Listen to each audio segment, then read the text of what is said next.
cuando las autoridades de la OTAN nos suena la sirena, como los bomberos, Sí. los dos pilotos van corriendo al avión, despegan y dirigidos por un controlador de la OTAN interceptan e identifican a los aviones rusos que estén haciendo lo que están haciendo, que ocasiona esa interceptación. Houston, you are good at 1 minute. De nada me sirve un piloto que sea muy habilidoso con las manos, pero que a la primera de cambio, una emergencia, se bloquee, vaya por detrás del avión, no sepa por qué, porque esas manos no van a ejecutar nada bien. Houston, you are good at 1 Hubo una minute. descoordinación entre los controladores, nadie nos dijo que había entrado la niebla y para nuestra sorpresa, cuando llegamos había entrado la niebla en Zaragoza. Los dos primeros hacen la aproximación, se meten en la niebla, son incapaces de ver la pista. Estoy iniciando la ILS, que es esa aproximación que va hacia la pista, y se me empieza a pasar por la cabeza todo tipo de opciones. Se me empieza a pasar por la cabeza, oye, llevo un año de piloto de combate, como hemos hablado, soy un teniente, y es que igual tengo que terminar saltando del avión por falta de combustible. 1.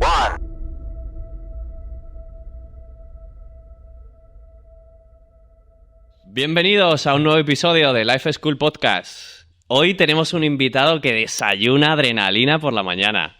De hecho, bueno, es más rápido que el sonido. Es piloto de caza de la Armada Española, además de ello, instructor de vuelo y padre de una niña. Y además de esto nos quiere contar qué es pilotar un F-18 a casi 2.000 kilómetros por hora. Y bueno, qué es y cuánto ha peleado hasta llegar hasta aquí. Bienvenido, Toño, a Life School Podcast. ¿Cómo estás? ¿Qué tal? Encantado de estar aquí con vosotros. Un placer tenerte aquí. Yo antes de empezar te quiero preguntar si es más difícil volar un F-18 o tener una niña pequeña, o criar una niña. Una niña pequeña con mucha Con mucha diferencia, ¿no? Los G son un poco más quizá en lo otro, pero en cuanto a Sí. emociones fuertes... Sí, desde luego. Pero tengo que decir que yo he tenido mucha suerte de todas formas, ¿eh? Mi hija era buena desde el principio y lo único que he hecho ha sido que no se torciese, así que he tenido mucha suerte. No, tiene mucho mérito. Bueno, Toño, ¿qué te inspiró para compartir y ser piloto, para convertirte en esta profesión? Bueno, yo de hecho no recuerdo desde cuándo quiero ser piloto, y concretamente piloto de combate. Es verdad que lo tuve fácil porque mi padre era piloto de combate.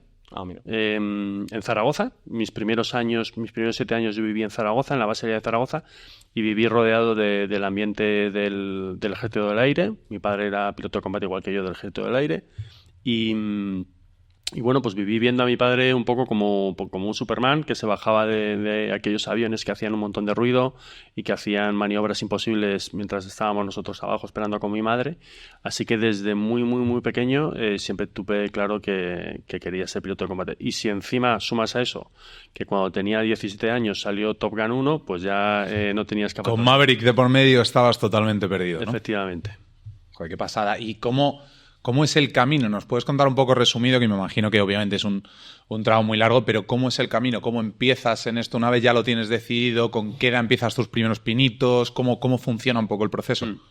Pues mirad, si queréis os cuento cómo fue mi camino. Perfecto. Vale. Y os cuento por qué ha cambiado ligeramente cómo es el camino de alguien que nos esté viendo y que quiera ser piloto de combate. Entonces, lo que yo tuve que hacer, que era prácticamente fue casi el mismo camino que siguió mi padre. Lo primero, para ser piloto en el Ejército del Aire y concretamente piloto de combate, tienes que ingresar en la Academia de Oficiales, que está en San Javier, es la Academia General del Aire.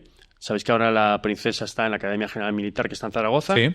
El año que viene va a la Escuela Naval, que está en Marín, que es la de la Armada. Bueno, pues el año siguiente, es decir, dentro de 2, va a ir a la Academia General del Aire, que es la Academia de Oficiales del Ejército del Aire. En la Academia General del Aire haces una carrera de 5 años, equivalente a una ingeniería más o menos, y en ese proceso, aparte de hacer tus estudios universitarios, al tiempo estás llevando a cabo tu formación militar para ser oficial, y además estás llevando a cabo tu formación como piloto en el Ejército del Aire. Esa formación como piloto te puede llevar a ser o no piloto, o piloto de combate, o piloto de transporte, o piloto de helicópteros. ¿Cómo entramos en la Academia General del Aire? Bueno, en mi caso fue mediante oposición. Yo hice selectividad, empecé a estudiar físicas, hice hasta segundo de físicas, mientras me preparaba la oposición. Y bueno, pues para que os hagáis una idea, en mi época entraban, igual que ahora más o menos, creo que va a subir el número en los próximos años, pero entraban unas 45 personas al año. ¿Y Y se presentaban unos 4.000. ¿vale? 3.000 y pico, 4.000. Bajísimo, vale, menos de un 1%, de hecho. Sí, de esos 4.000 es verdad que había gente, o sea, esos 4.000 son para los 3 ejércitos. Es verdad que una gran mayoría, tradicionalmente, claro. quiere ir al aire, ¿no? Y para tierra suele haber unos 100 y pico, para armada suele haber unos 40 también y para aire 40. Ahora, ¿cómo se hace? Bueno, pues ahora se ahorra el paso de la oposición, pero tienes que ingresas como si fuese una carrera. Es decir, tienes que sacar una nota específica de BAU, bachillerato y BAU, y además se suma unas pruebas físicas, unas pruebas médicas, que yo también tuve que pasar.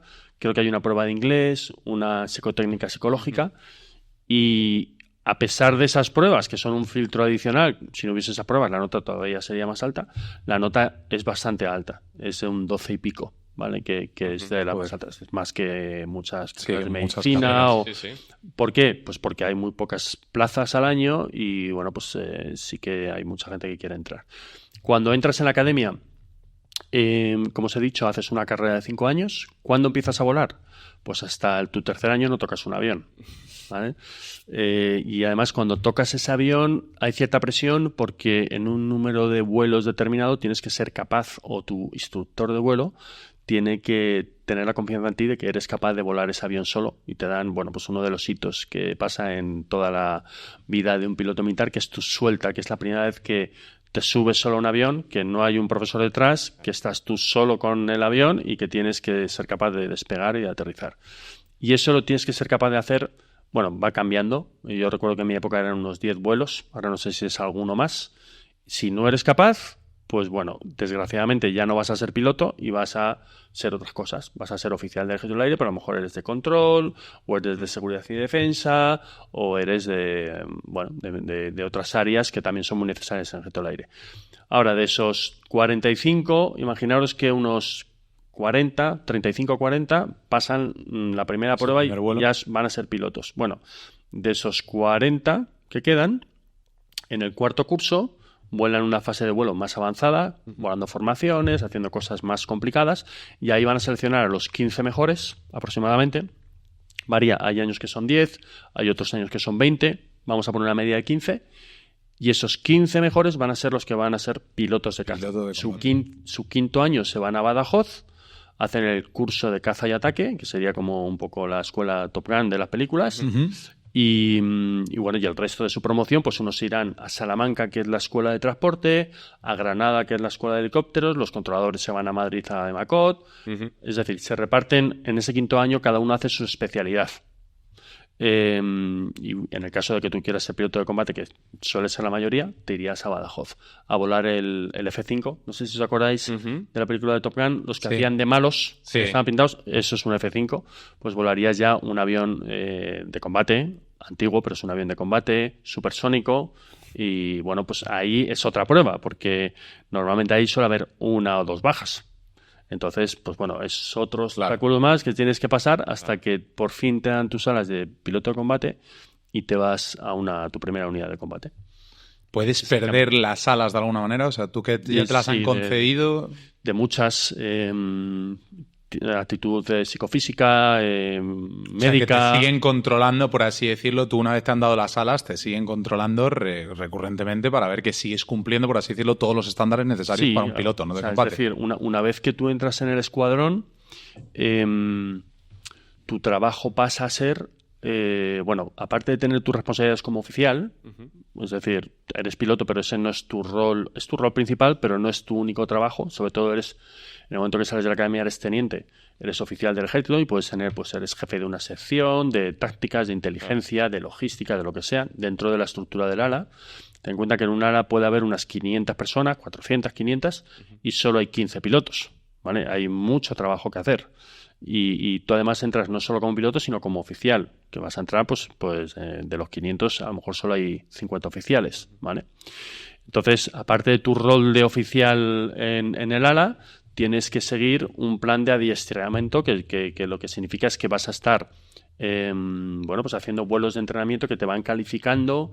Tu jefe de escuadrón va a ir monitorizando todos tus vuelos, que vas aprendiendo el sistema de armas, el sistema de armas del avión, que vas cumpliendo con todo lo que se espera de ti y se te espera de ti que vayas progresando hasta que llegas a ser un piloto de combate realmente útil, entrenado y apto al combate, lo que llamamos combat ready, apto para el combate, ¿vale? Y para eso, desde que sales de la academia, aunque hayas obtenido las alas, por así decirlo, de piloto de combate, va a pasar todavía tiempo. Es decir, hasta que realmente podemos considerar que un piloto de F-18 es un piloto que ha llegado a su máximo de capacidad, igual han pasado, si no contamos la academia, desde que sale de la academia a lo mejor 5 o 6 años. Sin contar academia, que en la academia has estado son otros 5. Es decir, que desde que tú entras en el ejército hasta que tú dices, oye, ya... Piloto full válido. Ya he llegado casi, aunque siempre seguimos aprendiendo, lógicamente, pero ya he llegado a lo máximo técnicamente y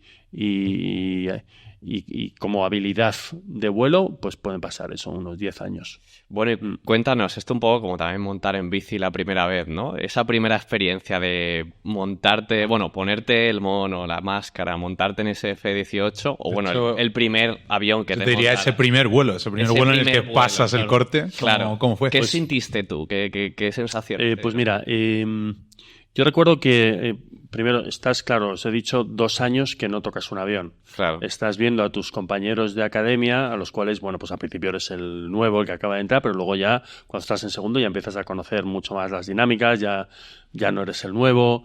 Y estás viendo a tus compañeros que estaban en segundo y tú estabas en primero, que ya van con su mono de vuelo, parecido a lo que es un piloto de combate, van con sus parches, y cuando tú has querido hacer eso desde pequeño, pues lo que sientes es lógicamente muchísima emoción. Supongo que será parecido a lo que siente un futbolista cuando se pone la camiseta de su equipo y va a debutar, ¿no? Pues algo parecido.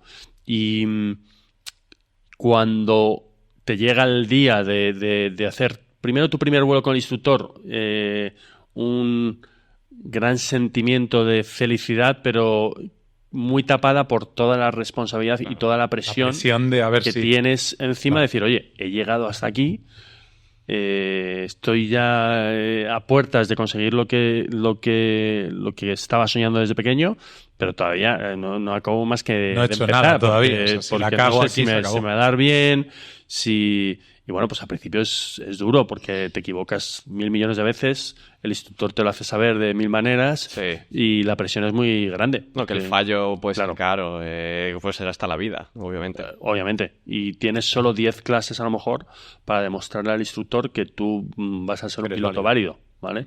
Tienes 2 meses malos, que es lo que duran y de repente... se acabó el sueño de tu vida. Claro, tu vida cambia completamente, ¿vale? Pues como tantas otras profesiones, ¿no? Un bailarín que va a una prueba de algo o un futbolista que le hacen que va al ojeador del Real Madrid y justo el partido en el que va pues se le da mal. Pues se te ha pasado el tren. Pues algo parecido debe pasar, supongo. ¿Y qué sentiste en ese vuelo? ¿Sentiste incertidumbre? La suelta la recuerdo con gran felicidad porque era como la confirmación de que joder, esto no se me da mal. Y sobre todo lo que sentía era un gran peso de responsabilidad porque al final estás cogiendo un avión del Ejército del Aire de todos los españoles, porque al fin y al cabo el avión no es tuyo y bueno, están depositando en ti la confianza de que ya sabes volarlo, operarlo, pero todavía tienes 1000 dudas, obviamente, porque no acabas más que de empezar, ¿no? Pues como cuando tú te sacas el carnet de conducir y tu padre te da las llaves del coche y vas acojonado. Oye, venga, pues, llévate a tus amigos de viaje a Torrevieja y bueno, estás muy contento, pero dices, aparcas a 2 por hora, pues algo parecido. Exacto. Y cuando tomas tierra, cuando bajas, cuando tus compañeros te están esperando, hay una tradición en la suelta, te hacen una té en el cogolote, se levanta todo el comedor de la academia, que son los 400 alumnos, y entonces, bueno, pues hacen saber a todo el mundo que es tu suelta, repartes caramelos a todo el mundo, bueno, pues es como un día... Un ritual, o está muy marcado dentro del ejército y de las divisiones, ¿no? Sí. Yo tengo la foto todavía en el móvil del primer vuelo solo, y claro, lo tienes marcado... a fuego, ¿no? Porque es una sensación muy especial. Siempre tienes la duda cuando va uno detrás, ¿no? Bueno, lo estoy haciendo yo, sí lo estoy haciendo yo, pero ¿estará haciendo él algo? ¿Estará tocando algo el avión? Pero no, oye, miras atrás y no hay nadie hablándote. te dice los procedimientos, porque los procedimientos cuando vas con un instructor los vas cantando en alto. Claro. Estoy haciendo esto para que él sepa lo que estás haciendo. Claro. Y de repente empiezas a cantar los procedimientos y dices, bueno, si no hay nadie escuchándome, bueno, me los canto a mí mismo, pero si no los canto no pasa nada. Y ese silencio en cabina es peculiar. Luego te tienes que acostumbrar, porque como piloto de combate una de las cosas que nos distingue de cualquier otro piloto de otra especialidad, comerciales, de helicópteros, es que siempre van dos. Ya. Siempre van dos y son un equipo y tienes como un backup, una red de seguridad. Oye, yo si me olvido de poner este botón, Tienes otra persona oye, que te está... que tengo que hacer este cálculo, házmelo tú mientras yo estoy volando. En un avión de combate vas tú solo y lo tienes que hacer tú todo solo. Claro, y claro. ese silencio en cabina a veces pesa. Y entiendo que te entrenan también por si pierdes totalmente comunicación. Sí. O sea, Claro. Qué pasada. Es que no puedo dejar de sonreír porque es que es como estar entrevistando a Maverick. Entonces... Sí, no, a mí también me llama un poco la atención, o sea, las jerarquías, ¿no? Que se establecen, el respeto, bueno, pues, ¿cómo notas tú que en la división, me imagino, pues de élite del aire, pues establecéis esas jerarquías y que respetas al superior y que todo como va muy... Que está bien, ¿no? Jerarquizado, pero desde el respeto y meritocracia, que te la has ganado por tu esfuerzo y llegar hasta ahí, ¿no? Pues yo estuve en una época de excedencia y trabajé en el ámbito civil durante un tiempo. Y es verdad que en la vida civil llama mucho la atención el tema de la disciplina, la jerarquía, el que a veces nos llamamos de usted, el saludo, ¿no? El saludo militar. Pero, sinceramente, desde mi experiencia personal, en el ejército, obviamente, la disciplina es un valor importante, pero creo que el sentimiento que hay de equipo, de familia, la confianza que yo tengo con mis jefes, con mi coronel, con mi general, para mí es más cercana que la que yo experimenté en la vida civil, de lejos. Claro. Y yo con el coronel le puedo estar hablando de usted, pero sé que si tengo un problema personal puedo hablar con él con toda franqueza y sé que si le pido el coche y 5.000 euros me los va a dar y no me va a preguntar para qué. Que al final que establecéis unos lazos que... Sí, en parte por lo que has vivido en la academia, en parte porque lo que hacemos es peculiar. Os quizás estáis también jugando la vida, como quien dice al final, y yo creo que eso une también. Sí, une mucho. Hay accidentes, hay momentos muy malos. Al fin y al cabo es una empresa o un negocio en el que el fin último es la disuasión, sin duda, la preparación, pero que si hiciese falta vas a poner en riesgo tu integridad física y la vas a poner en riesgo con un equipo que es la gente con la que estás trabajando. Entonces, las relaciones personales, el sentimiento de familia, equipo, escuadrón, ala, es muy importante. Es muy importante y de los muchos valores que yo creo que te inculcan en la academia, pues de lo más importante es la lealtad. La lealtad entendida no solo de abajo hacia arriba, sino de arriba hacia abajo también. Y realmente yo cuando estaba en la vida civil, aparte del avión, lógicamente, y de las sensaciones que te da el avión, lo que más echaba en falta era esa sensación de familia que encuentras en el ejército por todo esto que os he dicho. También otra razón puede ser que casi todo el mundo que está allí está totalmente por vocación. Claro. Le gusta lo que hace, no trabaja por un retorno, sino porque realmente le gusta lo que hace. Entonces ese ambiente es especial y engancha, a mí por lo menos. Y fuera de ese, o sea, yo tengo una duda que es... vosotros los pilotos, tú que eres piloto de combate, que pues hablas con mucha gente, ¿de qué te dedicas, piloto de combate? ¿Qué percepción crees que tiene la gente un poco la sociedad hoy en día que a lo mejor... O sea, porque por ejemplo para mí es eso, pero es mi opinión particular. A mí me hablas de un piloto de combate y me flipa, me parece que es una pasada, que me alucina el trabajo, pero entiendo que hay una sección de la sociedad que sea, no, claro, piloto de combate, guerra. O sea, ¿notas eso en la sociedad que algunos tienen una mala visión de los pilotos o de porque perteneces al ejército o normalmente es lo contrario y es más aceptación y más asombro, como en nuestro caso a lo mejor? Yo creo que yo desde mi punto de vista lo que noto es que cuando en una reunión con gente que no conozco, se enteran de que eres piloto de combate, lo que hay sobre todo es mucha curiosidad, ¿no? Me preguntan muchas cosas, pues hemos estado hablando antes. Como, ¿no? como las que te hemos tirado todas antes. Y creo que hay una imagen, yo quiero pensar, soy optimista, que hay una imagen básicamente positiva. ¿No? De las Fuerzas Armadas en general y de los pilotos de combate, a lo mejor incluso un poco más, pues porque, bueno, pues hay películas como Top Gun que lo dibujan de una manera que... Lo idealizan o nos lo ponen de Lo una manera idealizan un poco, lo hacen a lo mejor un poco más interesante, sobre todo en las relaciones personales, esas peleas en la taquilla y tal, eso Sí, no existe, eso Iceman, no has tenido Iceman por allí por... No, eso no existe. Sí que existen piques sanos. Sí, pero no llega a ese punto, ¿no? Y cuando subimos a hacer un combate de 1 contra 1, ahí te dejas los dientes para ganarle al otro y para estar por encima. Y hay pique sano. Y hay pique sano entre alas y tenemos nuestros motes y todo eso existe. Claro. Y luego lo que es el vuelo en sí es muy emocionante. Pero sí que existe... Lo que yo he notado es que sí que existe mucho desconocimiento sobre lo que es el trabajo en sí. Es decir, bueno, pero ¿y cuándo voláis? Claro. ¿Y para qué voláis? ¿Y dónde vais? La gente no se imagina que hay un plan de adiestramiento detrás y que todo está escrito y que es como un trabajo que tú tienes que ir haciendo tics. Oye, ahora me toca hacer un combate de 2 contra 2, ahora me toca hacer una ruta de aire-suelo, ahora me toca ensayar un ataque a barco, ahora...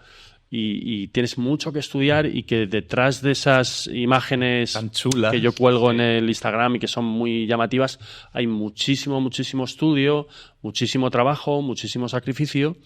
Y luego el tema de... la otra cosa que le llama la atención cuando yo recibo mucha gente ahí en el ala que vienen a visitar, que vienen a ver los aviones, les llama la atención lo que acabamos de hablar del ambiente que hay de amistad o de familia o de equipo y que ellos se imaginaban pues que era todo más frío, más jerarquizado, como tú has dicho, ¿no? Más de rangos, ¿no? De rangos estancos donde...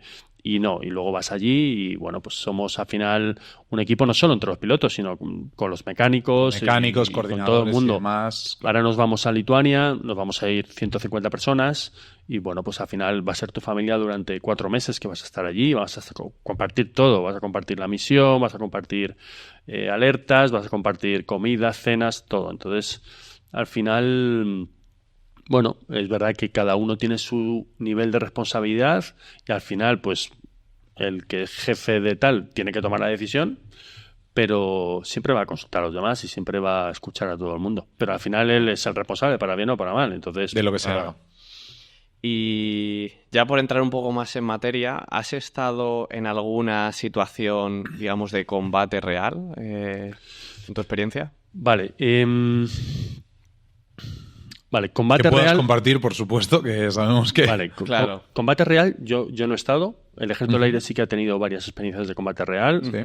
A lo mejor os acordáis de la Guerra de los Balcanes. Sí. ¿Vale? Bueno, pues ahí fue el bautismo de fuego para el Ejército del Aire y los F-18 fueron allí a una operación que se hizo y que, bueno, está muy documentada y muchos libros y eso fue como el bautismo de fuego. Después hemos estado en muchas misiones reales que son como, esto es real. Control, disuasión. Que no sabes qué puede pasar. Que no sabes lo que puede pasar. Todo el mundo espera lo mejor, pero tienes que estar preparado para lo peor. Claro. Por ejemplo, ahora en unos días nos vamos a Lituania. En Lituania lo que vamos a hacer es básicamente proteger el espacio aéreo de las 3 repúblicas bálticas, Lituania, Estonia, Letonia. Y bueno, pues estamos justo entre Bielorrusia, Kaliningrado, que es un enclave ruso, y Rusia. Y lo que vamos a hacer allí es patrullar el aire. Que habéis visto muchas imágenes, es pues interceptar. Claro. Normalmente aviones de la Federación Rusa, cazas rusos que van armados, nosotros vamos armados. Bueno, pues es lo que sería lo más parecido a... Sí, que es eso, que normalmente no va a pasar, pero... O sea, que principalmente lo que estáis haciendo continuamente es prepararos, entrenar y estar siempre afilados como un cuchillo para si, Dios no lo quiera, llega el día que tenéis que entrar en acción, que estéis totalmente listos, ¿no? Vale, para que os hagáis una idea, el 80% lo dedicamos a entrenamiento y el 20% más o menos a misiones reales. ¿Qué misiones reales hay? Pues tenemos os acabo de comentar Lituania, en el que básicamente estamos en tierra con 2 aviones preparados para despegar en menos de 15 minutos. Cuando las autoridades de la OTAN nos suena la sirena, como los bomberos, Sí. los 2 pilotos van corriendo al avión, despegan y, dirigidos por un controlador de la OTAN, interceptan e identifican a los aviones rusos que estén pues haciendo lo que están haciendo, que ocasiona esa interceptación, ¿vale? Y después, aquí en territorio nacional también tenemos misiones reales. ¿Qué misiones reales tenemos? Pues, siempre hay 3 aviones preparados para despegar en menos de 15 minutos. Siempre. 1 en Canarias y 2 en la península. Siempre. Y ahí hay un piloto que pasa ahí 24 horas. Un piloto, un mecánico y un armero que pasan allí 24 horas y que están preparados para despegar en cualquier momento. Claro. ¿Por qué pueden llamarles a despegar y cómo de frecuente es? Bueno, pues más o menos se hace 1 o 2 veces a la semana, algunas veces de entrenamiento y otras veces son reales. ¿Qué puede ser? Un avión que se ha perdido, amenazas, un avión que sube de Marruecos y que hay que identificar. Y que no sabes, claro. Emergencias y asistir a esa emergencia. Por ejemplo, me estoy acordando, ¿os acordáis del Air Canada? Pasó hace 5 o 6 años. Un Air Canada que no le bajaba el tren. Ya. Sí. ¿Vale? Sí. Sí que le bajó el tren, pero no tenía indicación de que no tenía el tren abajo en la cabina, ¿vale? Bueno, pues salió... pues esto fue una emergencia totalmente civil y a alguien se le ocurrió, oye, hay un avión en Torrejón que está en 15 minutos, salió ese avión de alerta, se puso al lado del Air Canada, sacó fotos al tren, esas fotos se las mandaron al servicio de control y a la compañía aérea de Air Canada. Los ingenieros de Air Canada pudieron ver las fotos. El piloto en el F-18 estaba también en contacto con el piloto de Air Canada y les estuvo asistiendo durante media hora, 45 minutos. Y gracias a ese F-18, el Air Canada llegó a la conclusión de que el tren, aunque él tenía indicación de que no estaba seguro, el tren estaba son las desplegado y ruedas, estaba operativo. Estaba desplegado. Lo que y fallaría sería el y tomaron piloto tiempo. o el sistema de reconocimiento de... Eso es. Creo que el fallo era que no se le subía el tren, ¿vale? Vale. Creo que se iba para Canadá y no se le subía el tren y de hecho estuvo bastante tiempo tirando combustible para bajar el peso. Bueno, pues para lo que es como si fuese la policía del aire. Para cualquier cosa que suceda que en el aire. España pueda necesitar, tiene 3 cazas que los puede despegar en menos de 15 minutos. Que te deje estar completamente preparado. Y para esas situaciones de emergencia que te pueden avisar en cualquier momento, ¿cómo te has preparado tú para, digamos, estar, pues eso, totalmente consciente de que no sabes qué puede pasar y que lo mismo no vuelves a casa? ¿Cómo te preparas mentalmente para...? Pues mira, yo creo que la preparación o la mentalidad, que al final yo lo identifico como estar enfocado o estar en el presente y no pensar en todas las cosas que pueden pasar, todas las cosas que pueden salir mal. Aparte de esas alarmas, tenemos, por la naturaleza del tipo de aviones que llevamos, es muy habitual que tengas emergencias, que tengas un impacto con aves, que tengas un fuego en un motor, que tengas fallo en la indicación del tren. Y es muy habitual que a lo largo de tu historia o de tu carrera como piloto te pase varias veces, ¿no? Y estás tú solo en el avión. No le puedes consultar a nadie, no puedes... Entonces, yo creo que ese pequeño camino que os he contado yo en la academia sobre, cómo tienes que estudiar una carrera de ingeniería, pero con muy poco tiempo para estudiar, no es como en la universidad que tú estudias cuando quieras, sino que tienes un horario y te dan 2 horas para estudiar y ya está, más la formación militar, más la presión, porque claro, dices, oye, ¿cómo te puedes evadir de la presión teniendo un fuego de motor? Te puedes centrar solo en resolver el fuego de motor y no se te va a la cabeza pensar, ¿qué me pasaría? Pues porque ya en la academia, cuando tú tienes esos 10 vuelos, o te centras en esos 10 vuelos o eres capaz de que tu mente no se evada y ser capaz de enfocarte y de tener el focus que llaman en la tarea que estás haciendo, o no te va a salir bien. Entonces, pues todo eso multiplícalo por los 10 primeros vuelos, el vuelo para ver si eres de caza, el vuelo de F5, tu primer vuelo de F18. Entonces, al final es un entrenamiento un poco mental que hace que esa hora de vuelo o esos 15 minutos que tú estás viendo una película de Netflix y de repente suena la alarma y tienes que cambiar totalmente de modo, mindset de decir... pues tengas a lo mejor más facilidad o tengas facilidad para centrarte 100% en la tarea que estás haciendo. Yo un vuelo de caza lo comparo con...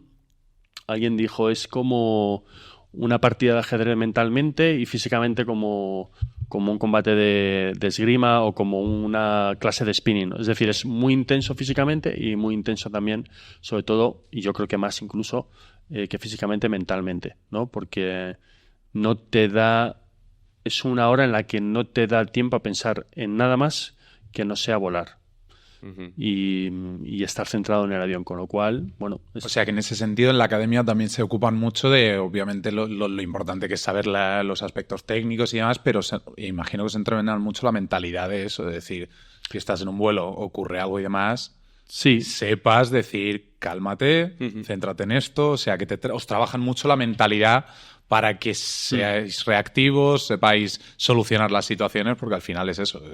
Yo creo, me imagino un avión de estos que empieza a pitar algo. Claro, que para llegar a la élite del aire, o sea, no solo vale conducir bien un avión, o sea, supongo que será también la capacidad de cada uno de gestionar las emociones, la incertidumbre de cualquier cosa, y al final ahí es donde se hace la diferencia, ¿no? Entiendo que al final saber pilotar, si tú le echas horas, más o mejor, o sea, mejor o peor, lo harás, ¿no? Pero creo que la diferencia puede estar por ahí, ¿no? ¿Cómo lo ves? No, tienes razón. Mira, yo soy instructor de la escuela de caza y ataque que os dije, la de quinto año. Sí. Soy instructor muchos años también. Es decir, que han pasado por mis manos muchos pilotos, ¿no? Los he visto de muchos tipos y de muchos colores. Y es verdad que hay como habilidades que son como compartimentos diferentes, que algunas te ayudan para otras.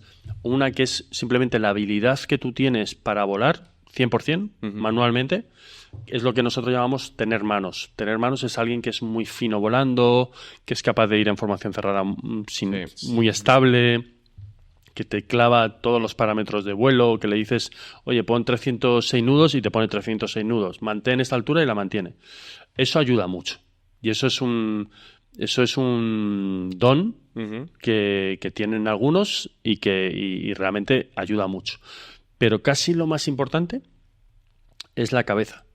Y casi lo más importante es la capacidad de varias cosas. Primero, ser multitarea, es decir, poder estar mirando la altura, la velocidad y a la vez estar hablando por la radio y a la vez estar mirando el radar y a la vez estar hablando con tu compañero por la radio táctica y a la vez estar pensando en qué es lo siguiente que voy a hacer y tener esa capacidad de dividir tu atención, pero al mismo tiempo tener la capacidad de esos 4 o 5 cerebros que tienes trabajando a la vez que estén totalmente enfocados en la tarea y que sean capaces de anticipar un poco lo que está pasando. Y luego, además, habría un tercer aspecto que podría ser el conocimiento técnico del avión, lo que es hincar los codos y conocerte el avión como si lo hubieras construido tú. Efectivamente, hasta el último tornillo. Entonces, esos 3 botes... Cuanto más llenos los tengan los 3, mejor piloto vas a ser.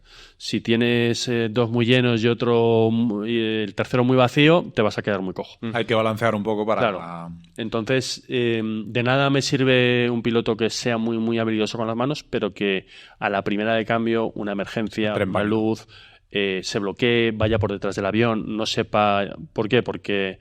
esas manos no van a ejecutar nada bien porque no sabe lo que tiene que ejecutar.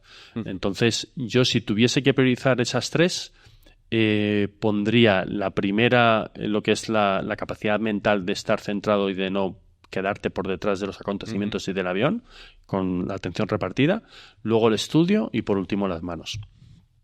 Y en el futuro de la aviación, Toño, ¿cómo la ves tú? ¿Crees que los drones y las aeronaves no tripuladas os van a sustituir, como dices? O sea, de aquí a X años, no te sabría decir, lo vas a saber tú mejor. ¿Crees que los drones van a coger mucho más peso en los ejércitos de aviación en general, no solo en España, sino globalmente? ¿O crees que el piloto va a seguir siendo una parte necesaria para la Armada? Es difícil decir, porque yo cada vez que uso ChatGPT me quedo... Es una locura. Totalmente. O sea, le dices, escríbeme un poema sobre el centeno y... Es increíble. Y el aluminio y te lo hace clavado. Y es algo que yo hace 1 año y medio creía que era imposible que una máquina te escribiese un poema. Entonces, fíjate que en la creatividad, que en teoría era lo último Lo que que nos iba... separaba, ¿no? Sí, lo que nos separaba, la hemos perdido ya completamente. Entonces, lleva mucho tiempo este run-run. El run-run de los drones... por ejemplo, en la guerra de Vietnam quitaron los cañones del Phantom, que era el caza americano, y los tuvieron que volver a poner, porque dijeron, no, ya con los misiles los cañones no se van a usar. Y lo tuvieron que poner y ahora todos los aviones siguen teniendo cañón. Entonces, yo quiero pensar, llámame romántico, que un ser humano en la máquina va a ser necesario, pero que el tanto por ciento de humanos en cazas va a ir bajando y se va a ir complementando con muchos drones. Y luego hay tareas específicas de la guerra aérea, como es una misión suicida, que en la Segunda Guerra Mundial lo hacía un humano, un kamikaze, tomándose un saque. Exacto. Y ahora ya lo puede hacer una máquina, porque es muy sencillo. Entonces, cuanto más sencillas sean las tareas, como es esa de, oye, vuelo y me estrello contra un edificio, lógicamente lo van a hacer máquinas. También a lo mejor en tareas que sean muy, muy arriesgadas, como es meterte mucho en las líneas enemigas y tal. Pero el juicio y luego sobre todo el hecho de que... ¿sabéis lo que son las ROEs? Que son los Rules of Engagement, es decir, a qué disparo y a qué no disparo. Al fin y al cabo eso tiene implicaciones legales. La Entonces, ética, ¿no? También detrás. ¿Hasta qué punto? Claro, sí, lo mismo como con los coches ahora automáticos que están diciendo, pues eso, si tiene una situación el coche que si gira a la izquierda atropella a un niño, si gira a la derecha atropella a una anciana, ¿qué va a hacer la máquina? O sea, al final hay un algoritmo ahí detrás. Claro, y que al final sigue habiendo, tiene que haber una persona que, porque al final, si no a la IA se le va a cuestionar todo. Pero sí, yo supongo también que ayudaros un poco, quitaros un poco de trabajo también en el aire, igual de... Con tanto medidor y tanta cosa que tenéis que observar, yo creo que os puede echar una mano un poco de asistiros un poco más el vuelo, ¿no? La tecnología ayuda ya. Si os acordáis de la primera de Top Gun, iban 2. Sí, claro. ¿Vale? Ahora va 1. Es verdad que cada vez también hay más cosas. Pero es verdad que la informática, la inteligencia artificial, te va a ir automatizando ciertos procesos que, pues bueno, pues que hace 20 años, por ejemplo, Gus, el pobre que muere, ese es el que lleva el radar, lleva las armas. Ahora eso lo lleva también el piloto. Claro. Sí. Pero porque es en cierta medida es más, por la es más tecnología y demás, también, ¿no? Entonces, bueno, se están diseñando aviones nuevos y los prototipos que están saliendo, que se están diseñando, que van a salir en 20 años, van ya con piloto también. O sea que yo creo que nos queda todavía. Todavía os queda cuerda, ¿no? Tocan 2, 3, 4 y 5. Pero es verdad que en Ucrania el uso de los drones, también del ciberespacio, de las redes, de las comunicaciones, de las redes sociales, está siendo una revolución. Y seguramente todavía no somos conscientes. Cuando termine esta guerra, pues habrá muchos estudios que verán cómo toda esa tecnología ha modificado las guerras, como siempre ha pasado. Como siempre pasa. La Guerra Mundial lo hizo las la guerras metralleta, significan avances tecnológicos. La Segunda Guerra Mundial lo hicieron los aviones. Bueno, toda época tiene su revolución. En la Primera Guerra Mundial fue la revolución industrial, ahora es la revolución digital y seguro que tiene un impacto grande. Sí, que nuestra mente a lo mejor piensa y dice, no, las guerras van a ser una persona en su base de combate, otra persona en su base de combate con sus gafas de realidad virtual y el que mejor pilote al final va a ser el que consiga el objetivo. Vale, pasando un poco a otra parte que tenemos en la entrevista que se llama Vivécdotas, nos gusta un poco de esas vivencias, experiencias y anécdotas que te hayas tenido. Pues bueno, algo que en una misión, puede ser, no tiene por qué ser una misión, puede ser, no sé, una experiencia en el campo, base, o en tu aprendizaje, cualquier cosa que digas, oye, pues me gustaría compartirla con la audiencia. Darme alguna pista. Porque... Yo te diría aviación, o sea, porque yo te voy a decir a todo lo que sea dentro de un avión. ¿Y qué tipo de vivencia está? Alguna, no sé, que te hayas sentido, o sea, te has sentido, por ejemplo, ¿cuál es la vez que te has sentido más en peligro? ¿Hay alguna vez que hayas dicho, dentro de todos esos avisos, esas cositas, hay alguna vez que hayas dicho, temo por mi vida, ojo que no vuelvo? Vale, venga, vamos a esa que esa tiene morbo, ¿no? Venga, bien. Bueno, como os decía, la aviación de combate en sí es... el Ejército del Aire pone muchísimo empeño en la seguridad de vuelo, muchísimo esfuerzo. Y se hace todo lo posible con seminarios, con reuniones semanales, no, pero mensuales. Hay un oficial que es un piloto que es el de seguridad en vuelo. Es decir, intentamos que la actividad que realizamos sea lo más segura posible. Pero igual que los coches de Fórmula 1, al final, por la naturaleza de los aviones, que son aviones que están diseñados para rendir al máximo de sus capacidades, nos olvidamos de límites de temperatura, de consumo y de todo eso, y por la naturaleza de las misiones, pues es que hay misiones que son a lo mejor 10 aviones contra 10 aviones en un espacio aéreo reducido, pues corres muchos riesgos, ¿vale? Y es inevitable que haya accidentes y que haya fallecidos, ¿vale? Y seguro que habéis escuchado, pues hace 3 años hubo uno, hace 4 otro, es decir, y todos esos accidentes que vosotros escucháis, os he dicho que salen unos 15 pilotos de combate al año, ¿vale? Pues haceros una idea, yo conozco a todos. Claro. Yo conozco a todos, ¿vale? Claro. Entonces, ese accidente que para vosotros es una noticia en el periódico, para mí es alguien que conozco. Un amigo, un hermano casi que... Efectivamente. Entonces, cuando tienes situaciones en las que tienes una emergencia y tal, pues bueno, al fin y al cabo, todos tenemos eso presente, ¿vale? Os pongo un poco en situación para que veáis que... Sí, me gusta. Es que no es algo que sea ajeno a nuestra profesión. Claro. Asumes el riesgo, pero cuanto más años acumulas volando y más accidentes ves, obviamente eres más consciente que cuando eres teniente recién salido y no has tenido que vivir nada de esto.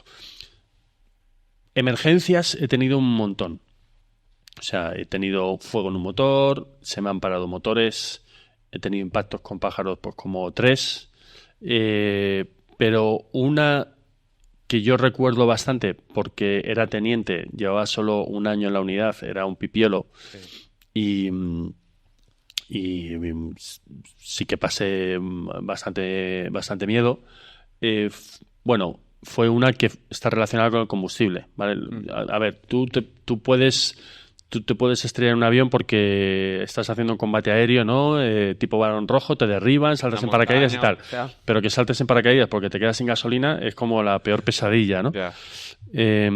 Y lo cierto es que los aviones, como están diseñados, los aviones de combate están diseñados para ser ligeros, para gastar mucho combustible, pues vamos con un combustible mucho más limitado que los aviones comerciales. Es decir, si un avión comercial tiene cualquier emergencia, llega a destino y no puede tomar ahí, tiene combustible a lo mejor para 1 hora y cuarto, 1 hora y media más. Nosotros llegamos al destino y nos quedan unos 20 minutos más de combustible, ¿vale? Es decir, media hora a lo mejor, depende del avión. Entonces, bueno, pues me pasó que en una misión con el F-5, que además es un avión todavía más pequeño que el F-18, con lo cual el margen de combustible es más pequeño, bueno, pues estábamos volando en Zaragoza, entró niebla por la mañana, la niebla se disipó, todas las previsiones de meteorología eran que ya no volvía la niebla, que aquello estaba limpio. En Zaragoza además hay 2 pistas, con lo cual si teníamos una emergencia en una pista consideramos como alternativa a la otra, con lo cual bajaba todavía más el combustible. El caso es que fuimos a hacer la misión, teníamos una misión de tiro en un polígono de tiro que se llama Las Bardenas Reales, y al volver hubo una descoordinación entre los controladores, nadie nos dijo que había entrado la niebla y para nuestra sorpresa, cuando llegamos había entrado la niebla en Zaragoza y además yo era el número 3 de los 3 aviones, con lo cual era el último. Tenía que esperar más que los demás para entrar, para hacer la aproximación y tomar.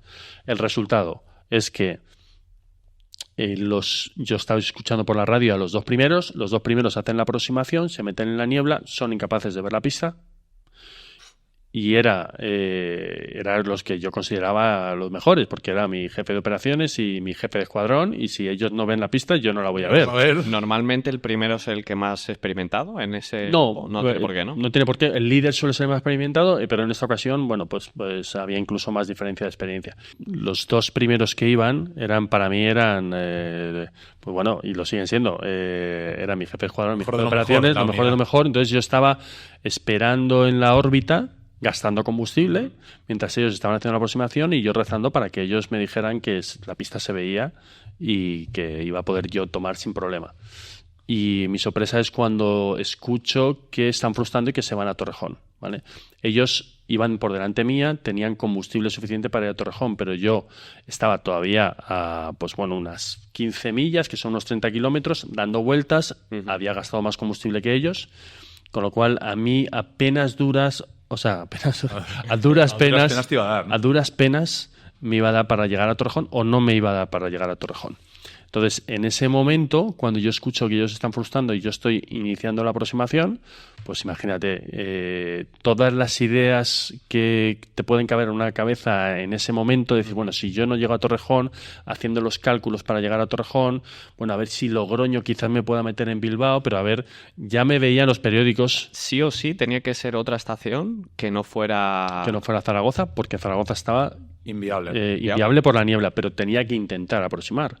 Para aproximar, tú tienes la ILS, para los que sepan de aviación, es un sistema que te mete en una senda y en un localizador que te alinea la pista, pero tú al final tienes que ver la pista, porque si no la ves... El sensor tiene que verla, claro. Y tú además también, ¿no? Entiendo. Tú te metes en ese sensor, con lo cual sabes que vas en esa senda para aterrizar, pero a cierta distancia y cierta altura mínima, que es pueden ser unos 50 metros del suelo, tienes que ver la pista.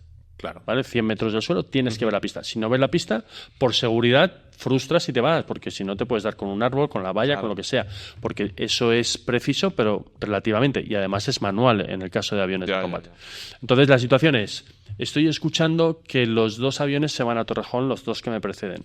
Estoy iniciando la ILS, que es esa aproximación que va hacia la pista, y se me empieza a pasar por la cabeza todo tipo de opciones.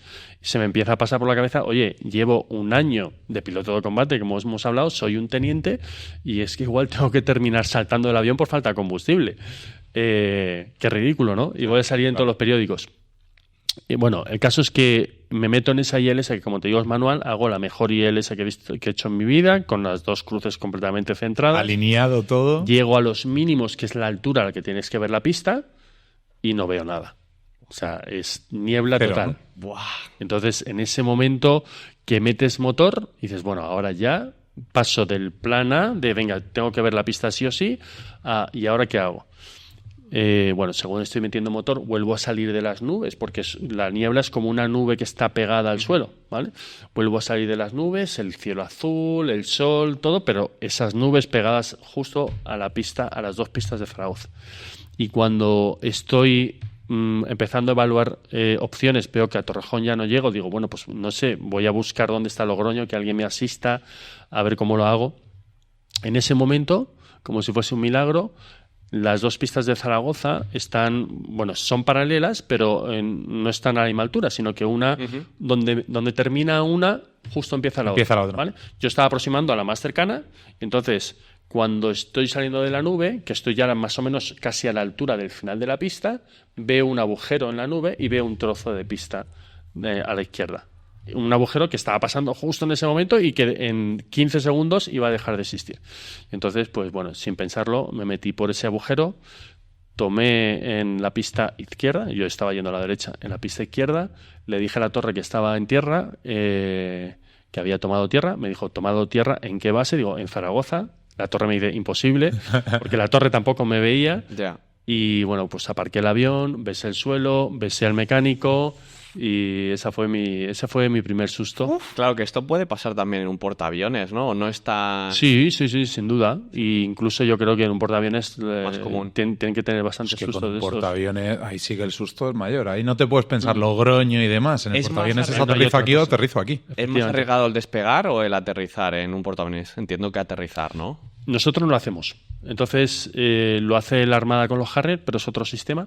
El F-18 de la US Navy, de los americanos, lo hace de 2 maneras. Sabéis que el despegue lo hace con una catapulta que te lanza, como si fuese un tirachinas. ¿Sabéis cómo va el sistema? Sí, yo por Top Gun. Por Top Gun, eso que tiran la cuerda esta, que levantan, pero que al final es cuando aterrizan, esa cuerda te frena un poco, ¿no? Pero luego hay un hidráulico también para empujarte, ¿no? Entiendo, al despegue. Os cuento, para despegar, por así decirlo, el avión se ata, la rueda de morro del avión se ata a una catapulta de vapor o magnética, son ahora magnéticas. Entonces esa catapulta te lanza como si fuese un tirachinas y te pone de 0 a 300 km por hora en un segundo, ¿vale? Tanto es así que para despegar el piloto no hace nada. porque lo que hacen es que lanzan el avión y el piloto no coge los mandos del avión hasta que estás en el aire. O sea, ¿vale? como para haber Entonces, comido una fabada ese día. No me digas, no controlas por nada. eso los americanos no toman fabada. Entonces el piloto apoya la cabeza al asiento para que no hacerse daño en el cuello, porque si no puede tener un... el latigazo cervical que te pega como ahí. si te diese un coche por detrás. Luego, la mano izquierda la pone en los gases para que los gases con la inercia no se vayan hacia atrás. Entonces la mano la bloquea en los gases. Y la mano derecha, que es la del mando de vuelo, la pone en un asa que hay aquí. ¿Por qué? Porque si la pusiese en el mando de vuelo, con aceleración tiraría hacia atrás. Podría meter el avión en pérdida. Entonces, se pone en esta posición, con la cabeza apoyada, lo lanzan y una vez que está en el aire, coge el avión, ¿vale? Entonces, el despegue es fácil. Lo que es más complicado, lo que es bastante más complicado, yo nunca lo he hecho, es aterrizar en un portaaviones. ¿Por qué? Porque es un avión que pesa mucho, que va a mucha velocidad, estás tomando a unos 140, 150 nudos, es decir, estamos hablando casi 300 kilómetros por hora, y tienes un espacio muy, muy corto para pararlo. Y además estás aterrizando en una cosa que se está moviendo. Que se está moviendo, está avanzando, y que además puede estar el mar le puede estar desplazando un poquito. Claro, yo pensaba que le echaban el ancla cuando aterrizaban, ¿no? No, al revés. De hecho, como aterrizan en la dirección en la que va el barco, pues están aterrizando más despacio respecto al barco. Claro, porque ya con el movimiento nudos, te quitas esos 15 o 20. ¿no? Claro. Siempre estás aterrizando con el viento en cara, porque el barco se aproba al viento y... Para que te ayude, claro, a frenar. Pero ahora, ¿cómo paras ese avión? No te da tiempo a parar. Claro. Porque el espacio es muy, muy corto. Entonces, ¿cómo lo hacen? El avión baja un gancho, como si fuese un gancho. Sí, un gancho. Y entonces, cuando toca el avión en el portaaviones, ese gancho tiene que arrastrar por el suelo y enganchar uno de los cables de acero que hay puestos de manera perpendicular al avance del avión, y con unos carretes de inercia laterales frena. Que va frenando toda la... Entonces, ¿cuál es la técnica? La técnica es que no es tomar suave, sino que tienes que tomar en un punto específico, que es donde están los cables. Es un sitio también muy estrecho porque hay aviones a la derecha, a la izquierda, por todos sitios, aparte de gente. Y ahora, nada más aterrizar. Nosotros cuando aterrizamos en tierra, nosotros que aterrizamos en pistas o un Iberia o lo que sea, cuando tú aterrizas lo que haces es que cortas motor, ¿no? Ellos no. Ellos cuando aterrizan meten motor. ¿Por qué meten motor? Porque en caso de que el cable no enganche, que pasa muy a menudo, lo siguiente que viene es que se termina la pista y se van al mar. Entonces lo que quieren es tener velocidad para subes por si acaso otra vez. Entonces su técnica es van bueno, pues ahí ajustando su punto de toma, toman, meten motor, si les ha enganchado el cable les para y en ese momento ya cortan el motor, y si no, pues vuelven a despegar y lo vuelven a intentar. Claro. Y hay como varias escalas para enganchar este gancho, ¿no? Entiendo, o sea, varios tramos. Creo que hay 3 cables. Y lo suyo es enganchar el del medio, pero no soy un experto, porque yo nunca lo he hecho, y bueno, es una de esas cosas que los pilotos de la Navy lo llevan como muy a... bueno, están muy orgullosos. Con orgullo, porque al final, están haciendo seguramente el aterrizaje más difícil que puedes hacer. Nosotros lo podemos hacer en la maquinita, poco más. En la máquina, ¿no?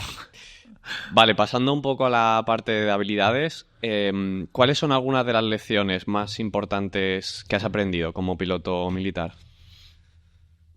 Bueno, yo creo que lo que te enseña la aviación militar, creo que es ser, en parte, muy metódico con los procedimientos, ¿vale? Y después lo que llamamos nosotros ir por delante del avión. ¿Qué significa eso? Bueno, como los eventos se suceden a una velocidad muy rápida y hay veces que no te da tiempo a tomar la decisión adecuada, lo que cuando nosotros como instructor, y luego lo intentamos aplicar nosotros volando, intentamos es lo que os he dicho, lo que os he comentado antes, de ir por delante del avión. ¿Qué significa eso? Bueno, no voy a pensar en lo que está pasando ahora, voy a pensar en lo que va a pasar dentro de 30 segundos. Entonces, pues bueno, si voy a interceptar una ILS o si voy a hacer un combate, voy a pensar cuando estoy bloqueando al avión qué acciones voy a tomar dependiendo de 3 o 4 opciones. De forma que cuando esas opciones pasan, ya lo he pensado. Ya tienes preparado, ¿vale?, todas las opciones y ya todos los caminos. Entonces, bueno, lo aplicas a todo. Y eso te hace para el espectador parece que estás pensando muy rápido, pero realmente lo que estás es intentando ir unos 15-20 segundos por delante. Hay veces que esos 15-20 segundos que va por delante se convierten en cero porque el proceso te coge. O pasa muy inmediato. Pero luego, en vez de relajarte y dejarte llevar, vuelves a intentar ir otra vez por delante de los acontecimientos esos 20-30 segundos. Y bueno, eso al final lo puedes aplicar a muchas cosas en la vida, pero sobre todo a cosas que van muy rápido. Bueno, al final, por ejemplo, lo que hacen las personas que conducen bien, o si no sé si alguno conducís en moto. Sí, yo he conducido mucho tiempo. Tú has conducido moto, yo también. Pues es algo parecido a lo que haces en la moto. Estás viendo que viene un cedar al paso y dices, ese se lo va a saltar. Sí, claro. Y si se lo salta, voy a hacer esto. Entonces, cuando se lo salta, no piensas. Porque ya lo has pensado antes. Sí, que pues te anticipas a la situación porque sabes que, bueno, eres tú el chasis. Sí, yo hice un curso de conducción para mi coche y te decía eso, te decían, estate mirando al coche delante, al de delante. Cuando vayas y tal, no estés mirando a los 10 metros que tienes delante, mira a los 50. Anticípate a qué va a pasar. Si hay un golpe o algo así, y anticípate. Me acuerdo que era eso. Pues algo parecido, pero a más niveles. Más velocidad. ¿no? A más velocidad, pero algo parecido a un buen conductor que va por la autopista y está pensando, oye, si el de adelante me frena, voy a hacer esto. No, que al final es totalmente aplicable al mundo del emprendimiento, los negocios, en la vida. Anticípate a las cosas que pueden venir, las tendencias, posibles problemas, riesgos que tengas. O sea que es muy aplicable. Y luego una de las cosas que nos enseñaban en la academia y que yo creo que mejoraba mucho tu nivel a la hora de volar era lo que llamaban hacer cabina. ¿Qué era hacer cabina? Era visualizar, que lo hacen mucho los atletas también. ¿Y qué era visualizar? Y yo pensaba al principio que era un poco tonto, ¿vale? Porque dices, bueno, es que no tiene nada que ver. Al final no tiene nada que ver que yo esté sentado decíamos también hacer taquilla, porque te abrías la taquilla, te ponías las fotos de la cabina y tú te sentabas ahí y te imaginabas que estabas volando. Y cerrabas los ojos y visualizabas todo, desde, oye, cómo me monto en el avión, cómo me ato, cómo lo enchufo, a ver, arranco así, hostia, no, espera, se me ha olvidado, lo vuelvo a hacer. Bueno, pues la repetición, visualizando lo que va a pasar, y si lo visualizas imaginándote que te va a salir bien, yo creo que sale mejor, ayudaba mucho. Y si tú eras capaz, antes de uno de estos vuelos que os he comentado antes, que tenías tanta presión, porque si no te salían bien podías no llegar a ser piloto, si tú antes eras capaz de relajarte y de imaginarte la hora y media de vuelo, pues hacer la hora y media tú, imaginándotelo y sintiéndolo, luego se notaba bastante porque te salía todo mucho más fluido, porque a ti te daba la sensación de que ya lo habías vivido porque te lo habías imaginado. Y luego me sorprendí leyendo sobre mentalidad y todo eso, qué importante era la visualización en los atletas, ¿no? Y una carrera de 100 metros, como justo antes de la carrera cerraban los ojos, imaginaban todo, el viento, el olor, el sonido de la salida, sentir o imaginarse los músculos cómo funcionaban, y en aviación realmente también funcionaba. Qué pasada. Bueno, pues para ir ya cerrando la entrevista, que si fuera por mí encadenaríamos a la mesa a Toño aquí y haríamos una temporada entera con él, pero tenemos la obligación de devolverle a casa a su hija, así que vamos a pasar a la última ronda relámpago, que esperemos que nunca te encuentres uno en tus vuelos. Te vamos a dar 3 nombres y lo que queremos hacer es que nos digas 1 o 2 palabras de lo que te quedarías de esa persona o lo que resaltas de esa persona, ¿vale? Vale. El primero es una persona que has conocido recientemente, precisamente hemos hablado off the record de él, que es José Elías, que es una persona que estás conociendo. Nos parece a nosotros, le conocemos también, muy interesante. En estos primeros contactos con él y tal, ¿qué te ha llamado la atención de él? Bueno, me sale crack. Me sale crack. Y luego cercanía y sencillez. Y bueno, yo creo que José Elías tiene tanto tirón porque lo identificamos como uno de nosotros, en el sentido de que, bueno, pues es alguien que ha tenido mucho éxito y que tiene ahora un poderío económico importante, pero no lo vemos como fuera del ámbito. Vuestro, claro. Empatizáis todavía. Sí. Y cuando te acercas a él y cuando hablas con él, pues incluso la sensación es mayor de cercanía, sencillez. Muy aterrizado, ¿no? Viniendo de la aviación, además, aterrizado realmente, ¿no? Sí. Ni pensándola, te habría salido también esa, ¿eh? Ni pensándola. Vale, y como siguiente, Tom Cruise. Es que voy a decir crack otra vez. Crack otra vez, vale, también. A ver, crack, pero claro, es otro perfil, en el sentido de que creo que su profesión, que es la de actor, es un poco tipo Cristiano Ronaldo, ¿no? Como que, bueno, pues mi profesión es esta y tengo que estar en forma y si hay que hacer una escena de riesgo, pues si puedo la hago yo, y me involucro en el guión y me involucro. Luego tiene una personalidad por lo visto complicada, yo no lo sé, no lo conozco todavía. A lo mejor no sería de las personas que yo más interés tengo en conocer, pero me parece admirable, bueno, pues que no es un actor que se deja llevar y ya está, sino que realmente su implicación es mucha en su profesión y siempre en la personalidad yo la respeto. Y después, otra cosa que me gusta de él es que es un amante de la aviación declarado, es piloto, tiene aviones. Y ha contado alguna anécdota de dejar a un pasajero sin oxígeno que se quedó. Además que no tiene doble, por así decirlo. Casi siempre hace las escenas de riesgo y demás. Muchos actores comentaban que decían, hablando con Tom Cruise, me decía: he despedido a mi gestor de riesgos porque no me dejaba hacer esa escena. Y todos decían, como a mí si el gestor de riesgos me dice que no la haga, no la hago y se acabó la conversación. Claro. Tom Cruise no, despide y te contrata a otro que le deje hacer la colgada de tirarse desde una montaña en moto. Efectivamente. Y luego él ha declarado muchas veces que cuando hizo Top Gun le impresionó mucho y fue cuando se enamoró del todo el tema de la aviación, de la aviación de combate y tenía en la recámara el hacer la segunda parte y bueno, al final la ha hecho.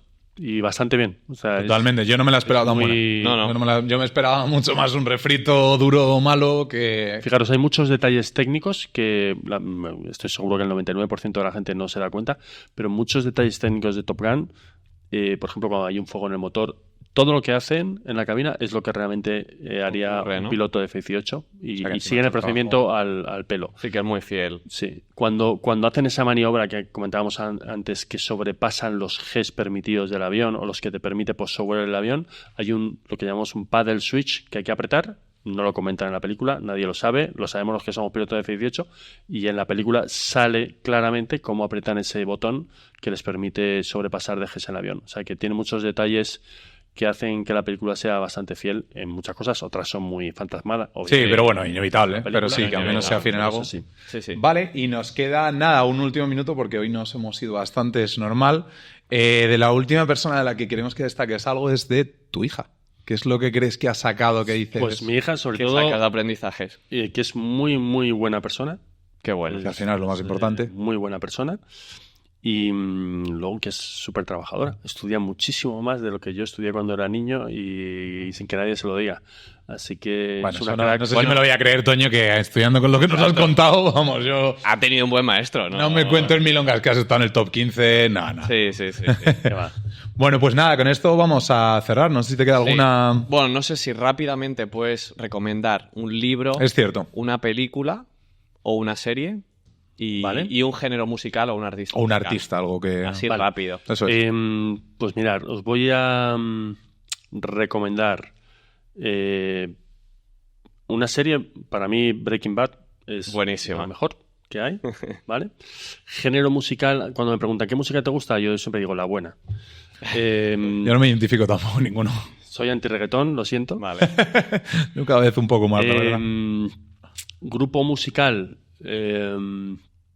un poco más alternativo, me gustan mucho los Killers, pero si vamos a algo un poco más normal, U2 creo que es para todos, ¿vale? Sí. A todos los públicos. Sandy Brother Sunday y todas estas están bien. Sí. Luego queréis una película. Uh-huh. Una película, vale, déjame pensar, porque Top Gun sería lo lógico, pero no... Top Gun, exacto, Top Gun sería lo más... No tiene por qué ser trascendental, que digas, oye, me hace gracia y me importa. Sí. Pues mira que siempre tengo como 10 películas que me encantan, pero ahora... De hecho, si has dicho serie al principio, ¿no? Sí, Breaking Vale, Bad. Claro, pues entonces es serie o peli, lo que te faltaría sería un libro. ¿Algún libro que hayas...? Vale. Por ser un poco más filosóficos, ¿vale? Me gustó mucho El poder de la hora. El poder de la hora. Es buena. Es muy, muy buena. El poder de la hora es el...